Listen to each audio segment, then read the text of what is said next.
મિત્રો ઘણા બધા રેસિડેન્શિયલ સોસાયટીઓ કે કોમર્શિયલ સોસાયટી હોય એમાં પાર્કિંગના ઘણા બધા પ્રશ્નો થતા હોય છે. તો આ વિડીયો માત્ર પાર્કિંગનું એલોટમેન્ટ કેવી રીતે કરવું એની એક સમજ આપવા માટે કર્યો છે. જો તમને ગમે તો મને ફોલો કરજો અને લાગતા વળગતાને ફોરવર્ડ કરજો.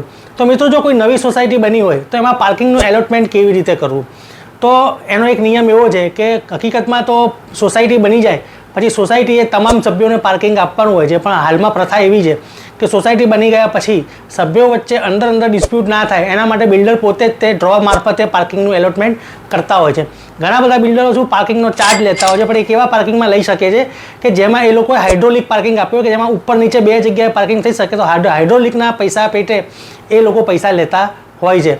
તો શક્ય હોય ત્યાં સુધી તમે ડ્રો સિસ્ટમ મારફતે પાર્કિંગ એલોટમેન્ટ કરવું જોઈએ, અથવા તો જે વ્યક્તિએ પહેલો ફ્લેટ લીધો હોય એને પહેલો હક મળે અને એણે પાર્કિંગ આપવું પડે. હા, કોઈ પણ બિલ્ડર છે એને પાર્કિંગ વેચી શકતું નથી, કારણ કે એ જે જમીન છે સોસાયટીની જમીન છે, પાર્કિંગ વેચી શકાય નહીં એવું મારી સમજ છે અને મારું માનવું છે. તો આ બાબતમાં તમારે શું પ્રશ્ન છે કોમેન્ટ જરૂર કરજો.